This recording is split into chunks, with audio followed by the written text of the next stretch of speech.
Yo les gens, c'est PegasVGame et aujourd'hui on se retrouve pour une nouvelle vidéo de collection de jeux vidéo. Donc voilà, je tenais à vous présenter ma collection de jeux vidéo donc que je ne vous ai pas montré en vidéo à part la Game Boy Advance SP. Donc voilà, donc non pas le Zelda, The Legend of Zelda Oracle of Age. Donc non, ça c'est pas un jeu vidéo donc je ne vous le montre pas. En plus c'est un ami qui nous l'a prêté. Merci à lui en tout cas.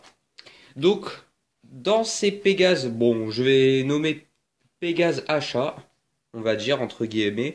Donc, il y aura de la Game Boy et de la PlayStation 3. Donc, c'est parti. Donc, voilà, je vais déjà vous faire une présentation complète de la Game Boy Advance SP. Donc, oui, je sais, j'avais fait une nouvelle vidéo de la Game Boy Advance SP, mais vraiment, mais la qualité était nulle à chier. Là, je sais pas si la qualité et le son audio est pas mal. Donc voilà la Game Boy Advance SP qui fait la rétrocompatibilité avec le jeu Super Mario, enfin les jeux Game Boy Advance ainsi que Color et ainsi que Game Boy Fat. Donc Flaubert, oui, si tu regardes cette vidéo, sache que j'ai réussi à me procurer le Super Mario Bros 1, le Super Mario Bros 1 NES classique, donc le tout premier Mario Bros. Voilà, super content de l'avoir. Ensuite, un jeu que j'ai pas mal torché, on va dire. Donc, Harry Potter et la Chambre des Secrets. Pas mal lui aussi. Spider-Man, ouais, plutôt pas mal celui-là aussi. Un jeu de gameplay, donc en 2D.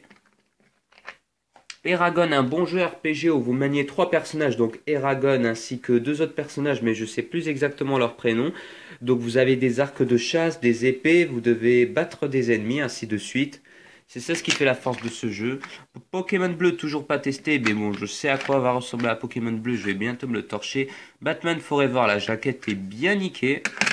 Toujours pas testé comme... Enfin, si, je l'ai testé, mais vraiment dur comme jeu, je trouve. Donc voilà, donc la Game Boy Advance SP, donc vraiment fier de l'avoir. Et c'est la console portable que je vous conseille le plus si vous voulez avoir une Game Boy. Ensuite, on va passer au jeu PlayStation 3. Donc là, le Little Big Planet. Donc aujourd'hui, oui, on est le mercredi. Je ne sais plus exactement le combien. Je crois le 18 ou le 17, je sais même plus. Non, même pas, même pas. Je sais pas. Voilà, donc le Little Big Planet. Non, même pas, je sais même plus on est quel jour, mais bon. Voilà, donc c'est parti. Donc le Little Big Planet, donc je l'ai acheté à 9,99€ à Micromania. Je voulais absolument me procurer ce jeu car il est excellent et vous pouvez vraiment jouer à 4 joueurs simultanément. Là, je viens de le tester et franchement, le jeu est vraiment excellent. La qualité est excellente elle aussi. La bande sonore est excellente elle aussi. Et vous pouvez vous créer des niveaux, customiser vos personnages. Et ce qui est bien, c'est que vous avez un système de score. Donc pourquoi pas bientôt vous proposer un Pegas Play sur ce jeu où j'essaye de battre un record du monde. Voilà. Ensuite, donc, étant donné que je suis un fan des jeux de combat, donc comme Soul Calibur, les Tekken, ainsi que, si je ne me trompe pas, attendez, il y avait quoi déjà comme jeu? Street Fighter, qui est pas mal lui aussi. Mortal Kombat, que je kiffe aussi. Donc bien évidemment, voilà le Soul Calibur 4, excellent lui aussi dans ce jeu. Ce que j'aime beaucoup dans les Soul Calibur, c'est que vous maniez des personnages qui sont comme un espèce de crossover. Donc vous maniez le personnage bonus de Star Wars, les 4 personnages bonus de Star Wars, si je ne me trompe pas. Voilà, donc un bon jeu de combat à tester à deux, il est vraiment excellent, je l'ai pas mal torché, surtout le mode histoire que j'ai beaucoup kiffé avec chacun des personnages. Il est super celui-là aussi, je vous le conseille vraiment. Ah, ensuite, bon, moi je suis vraiment un fan de Dragon Ball Z, celui-là, donc le Ultimate Tenkaichi, donc le essentiel. Ouais, ça va, j'ai plutôt bien aimé, même s'il y a beaucoup de cinématiques dans les combats, je trouve. Mais bof, j'ai joué un petit peu et je me suis vite lassé, j'ai plus trouvé le charme de ce DBZ. Mais les Tenkaichi sont vraiment bien. Dragon Ball Xenoverse. Je crois que je vous l'ai montré dans la première vidéo, mais bon, je vous le présente quand même. Donc un excellent jeu où vous regroupez plusieurs personnages. Donc voilà, Sangoku et les autres. Et ce qui est excellent dans ce jeu, c'est que vous pouvez tester, enfin, vous pouvez créer vos personnages. Donc vous avez le choix entre Terrien, Super Saiyan, ainsi que les Namek et les Boo, si oui voilà, si je ne me trompe pas. Et ce qui est vraiment bien dans ce jeu, c'est que en fait plusieurs cinématiques changent, donc le cours du temps a été changé et c'est Trunks donc qui a décidé de demander à Shenron un guerrier, donc qui va permettre de corriger le temps. Donc voilà, donc vous vous retrouvez sur le monde de Toki Toki, donc un monde plus ou moins où vous essayez de d'alterner le temps. Et franchement, ce que je peux vous conseiller, faut que vous le terminez ce jeu, même si moi je l'ai pas encore terminé. Ensuite, Dragon Ball Z Battle of Z Box, je n'ai pas trop aimé le jeu tout simplement parce que les commandes c'est toujours pareil. Et j'y ai resté juste un petit peu, mais j'ai vraiment pas aimé. Vous pouvez même pas jouer à deux joueurs sur ce jeu. Vous pouvez jouer en ligne, mais bon, il- le design c'est pas trop ça sur ce jeu. Ensuite, pareil, Soul Calibur, mais le 5, celui-là, il est vraiment excellent.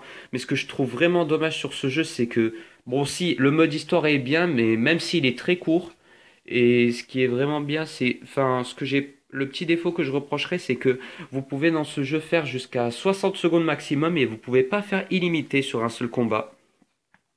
Mais bon, à part ça, je préfère mieux le Soul Calibur 5 que le 4. Enfin, en fait, je préfère les deux, ils sont pareils. Ils sont vraiment excellents. Des bons jeux de combat d'épée, ça j'aime vraiment. Ensuite, le Doom 3 BGF Edition, donc celui-là, donc Peggy 18. Non, allez. En fait, sur ce jeu, donc voilà, donc pour fêter le 20e anniversaire de Doom, donc dans ce jeu PlayStation 3, en fait, c'est un jeu FPS, donc qui peut jouer de 1 à 4 joueurs. Et ce jeu, oui, voilà, donc vous avez du sang partout. C'est un jeu FPS, voilà, on va dire, une expérience 3D unique. Et donc dans ce jeu, en fait, c'est une trilogie, ce qu'il faut savoir, et qui regroupe le Doom 1 sur la Super Nintendo, le Doom 2 sur la Super Nintendo et le Doom 3 sur la PlayStation 3. Voilà, le Doom 3, je crois qu'il est aussi sur la PlayStation 2, je sais plus du tout. Ensuite, on va passer au Dragon Ball Raging Blast 2. Celui-là, il est vraiment bien, à la style Tenkaichi. Beaucoup de personnages, même si je préfère largement mieux DBZ Budokai Tenkaichi 3. Le mode de celui-ci est vraiment bien. Le mode Galaxy est vraiment long, le mode combat est vraiment dur. Après, j'aimerais beaucoup me procurer le Raging Blast 1.